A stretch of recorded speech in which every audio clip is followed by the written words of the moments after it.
तो आज लेकर आई हूँ मैं आप लोगों के लिए रेटिनो एसिड यानी कि ट्रेटिनोइन का सेकंड पार्ट। फर्स्ट पार्ट में मैंने आप लोगों को बताया ट्रेटिनोइन क्या है, रेटिनो एसिड क्या है, आपकी स्किन पे किस तरीके से काम करता है, कैसे काम करता है, कौन इसे यूज़ कर सकता है, कौन इसको यूज़ नहीं कर सकता, इसके अगर आप ध्यान नहीं देते हैं तो साइड इफ़ेक्ट्स क्या रह सकते हैं, और अगर आप इसको यूज़ करते हैं सही तरीके से, सही कंपाउंड को यूज़ करते हैं तो आपकी स्किन के अंदर कोलेजन भी बनेगा, आपका इलास्टिन भी बूस्ट होगा, साथ ही आपके जो पुराने सेल्स हैं वो हटकर ये आपकी स्किन के अंदर नए सेल्स जनरेट करता है। तो शुरू करते हैं आज का वीडियो। उससे पहले इन दिनों जैसे कि विंटर शुरू हो चुका है तो मैं जो टाजरेट मैंने अभी इन दिनों वापस से शुरू करा है, मैं कुछ कुछ टाइम पे गैप दे देती हूँ क्योंकि मेरा रूटीन सेम फॉलो नहीं हो पाता। जैसे कि मैं नई नई चीज़ों पे वीडियो बनाती हूँ तो नई नई चीज़ों को मुझे यूज़ करना पड़ता है, मुझे उनको देखना पड़ता है, तो उस दौरान मुझे बहुत बार बहुत सारे एसिड्स होते हैं जो कि मैं एक टाइम पे यूज़ नहीं कर सकती, तो मैं उन चीज़ों को अवॉइड करती हूँ। तो इन दिनों जैसे कि मैंने टाजरेट यानी कि एक्ने स्कार्स के लिए मैं एक ऑइलमेंट यूज़ करती थी, वो भी रेटिनो का मतलब एक सेकंड जनरेशन, एक सेकंड पार्टी है, तो वो चीज़ मैं आप लोगों को दिखाती हूँ। साथ में मैं कुछ फ़ोटोज़ आप लोगों के साथ शेयर करती हूँ कि विंटर के दिनों में इन दिनों मेरी स्किन ऐसी क्यों हुई है या इतनी ज़्यादा वाइट स्किन मेरी क्यों नज़र आ रही है।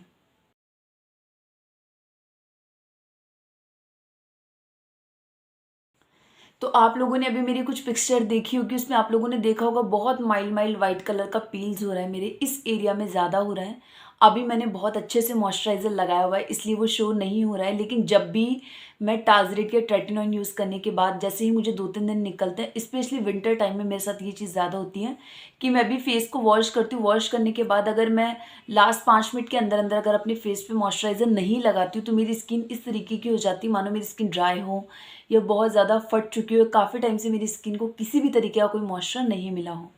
तो आज का वीडियो शुरू करती हूँ। अगर आप लोगों ने अभी तक इसका फर्स्ट पार्ट नहीं देखा है और आप लोगों को जानना है कि ट्रेटिनोइन एसिड और रेटिनो है क्या, तो आप लोग इसका फर्स्ट पार्ट चेक कर सकते हैं। मैं इसका डिस्क्रिप्शन में लिंक शेयर कर दूंगी। अभी जो मैं आप लोगों को ऑइलमेंट्स, जो क्रीम्स बताने जा रही हूँ, अगर आपको उनको लेकर कोई भी डाउट होता है तो आप लोग मुझे कमेंट भी कर सकते हैं, वरना मेरा इंस्टाग्राम आईडी है न्यूराशि123 के नाम से, आप लोग मुझे वहाँ पर मैसेज कर सकते हैं। इससे रिलेटेड मैं आपको कुछ बातें और बताना चाहती हूँ कि अगर आप लोग ये एसिड शुरू करने वाले हैं या ये ऑइलमेंट शुरू करने वाले हैं तो कुछ चीज़ें हैं जिनका आप खासकर ध्यान रखें कि अगर आप लोग ये यूज़ कर रहे हैं तो आप स्टार्ट में इसको बहुत कम परसेंटेज से यूज़ करें। जो सबसे कम परसेंटेज होता है आप कम कॉन्सेंट्रेशन में इसको यूज़ करें। डेली डेली इसको यूज़ ना करके आप इनको ऑल्टरनेटिव डेज में यूज़ करें। वीक में इसको सिर्फ 3 ही दिन यूज़ करें, एक दिन छोड़कर एक दिन। जब आपको लगे कि हाँ आपका रूटीन बन रहा है या आपको ये कोई प्रॉब्लम नहीं कर रहा है, तब जाकर आप इसको 2 वीक 3 वीक बाद कंटिन्यू डेली आप इसको यूज़ कर सकते हैं। डेली नाइट में जिन लोगों को लगता है कि ये लगाने के बाद उनको हल्का सा इचिंग हो रहा है या बहुत ज़्यादा ड्राइनेस हो रहा है, तो वो लोग पहले अपना जो भी माइल्ड मॉइस्चराइज़र है पहले वो अप्लाई करो। उसके बाद आप जो भी आपका रेटिनो या ट्रेटिनोइन में जो भी क्रीम्स बताऊंगी आपके प्रॉब्लम्स के अकॉर्डिंग आप वो यूज़ कर सकते हो।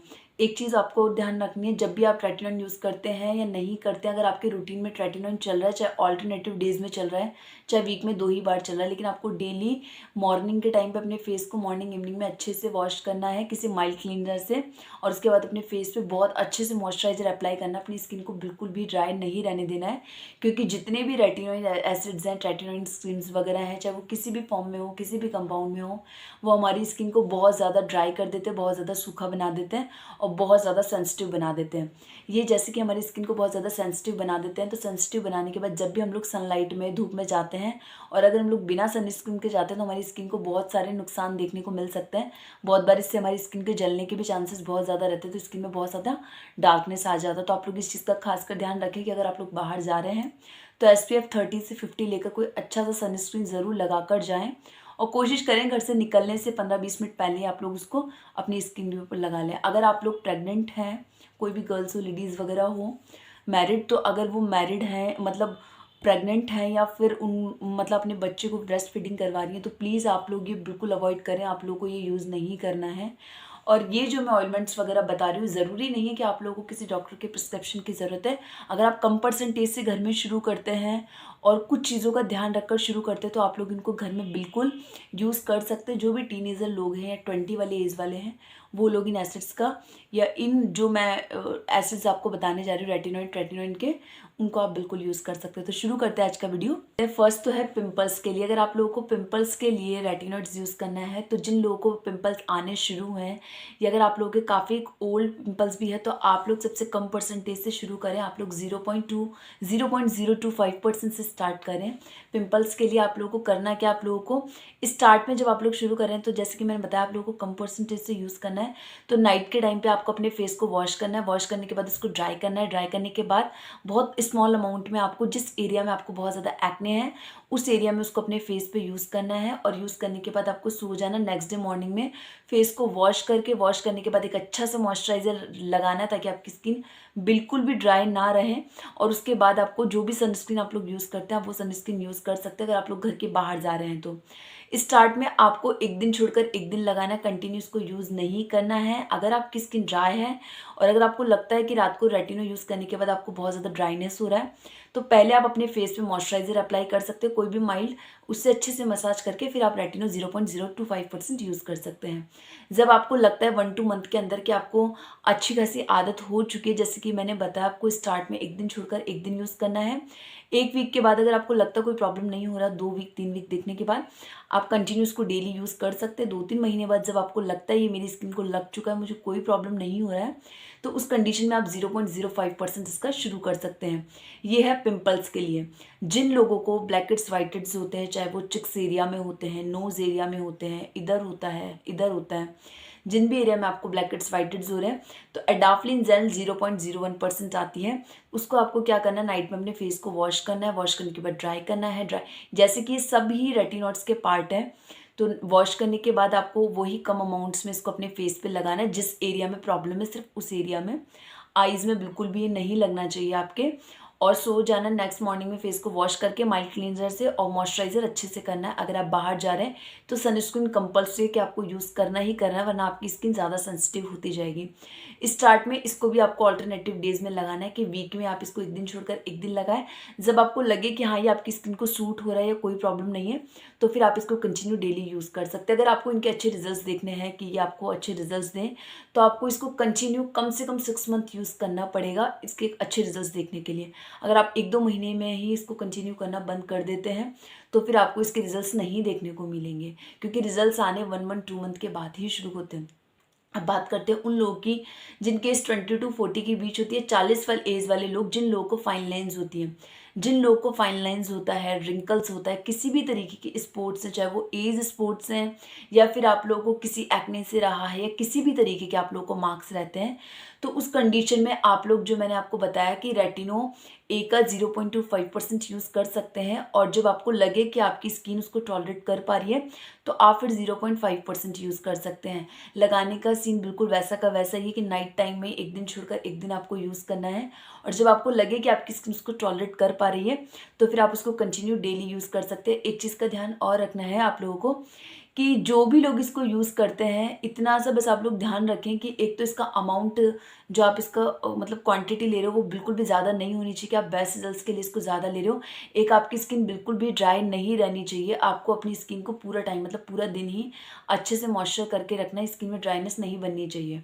अब बात करते हैं हम लोग उन लोगों की जिन लोगों को एक्ने स्कार्स होते हैं, एक्ने की वजह से गड़े होते हैं। जिन लोगों को एक्ने की वजह से गड़े होते हैं, मैंने पहले भी टाजरेट जेल पर एक वीडियो बनाया था। टाजरेट जेल और टाजरेट क्रीम फॉर्म में भी आता है, वो स्पेशली आपके एक्ने स्कार्स पे, एक्ने गड़ों पर ही काम करता है। जिन भी लोगों को एक्ने होते हैं और जिनके गड्ढे रह जाते हैं फोड़ने की वजह से, या बार बार एक ही जगह की सेम जगह पर अगर आपको बार बार में एक्ने होता जा रहा, तो बहुत बार हम लोग देख जाए उस जगह गड्ढे टाइप हो जाता है, जिसको हम लोग एक्ने स्कार्स बोलते हैं। उस कंडीशन में आप लोग ट्रेटिनोन यूज़ ना करके टाजरेट जेल या टाजरेट क्रीम यूज़ करें 0.05%। ये जो क्रीम होती है सेकंड जनरेशन रेटिनॉइड्स होता है, और कि आपके एक्ने स्कार्स पे बहुत अच्छे से काम करते हैं। जितने भी रेटिनॉइड्स ए हैं, ट्रेटिनॉइड्स हैं, ये आपकी स्किन में कोलेजन बूस्ट करते हैं, इलास्टिन बूस्ट करते हैं, आपकी स्किन को प्लम करते हैं, आपकी स्किन को मोटा बनाते हैं। उससे जो आपके रिंकल्स, आपके फाइन लाइन्स है, वो दबने लगती हैं और कम दिखती हैं। जिन भी लोगों की स्किन स्टेरॉइड से, सन डैमेज से, इन चीज़ों से ख़राब होती हैं, उन लोगों की भी स्किन बहुत ज़्यादा पतली हो जाती है स्टेरॉइड क्रीम वगैरह यूज़ करने के एक लॉन्ग टाइम के बाद। अगर आप लोग ट्रेटिनॉइड्स वगैरह किसी डॉक्टर के प्रिस्क्रिप्शन पे अगर यूज़ करते हैं, तो भी ऐसा कहते हैं कि आपकी स्किन मोटी हो जाती है। अभी तक मैंने ऐसा कोई एक्सपेरिमेंट करा नहीं, लेकिन हाँ, यही है कि ये आपकी स्किन को मोटा करता है। ये जितनी भी क्रीम्स थी, आप लोग इनको यूज़ कर सकते हैं, ज़रूरी नहीं है आपको किसी डॉक्टर के प्रिस्क्रिप्शन की ज़रूरत है, लेकिन कम कॉन्सन्ट्रेशन से आप इसको घर में शुरू करें। अगर जिन लोगों को लगता है उनकी स्किन सेंसिटिव है या ड्राई है या आपको थोड़ा भी ज़्यादा रेडनेस हो रहा है, बर्निंग हो रहा है, आप इंस्टेंट उसी वक़्त उसको हटा दो और अपने फेस पे अच्छे से एलोवेरा जेल लगा लो, फेस को वॉश करके। उसके बाद 2-3 दिन बाद आप फिर से ट्राई करो।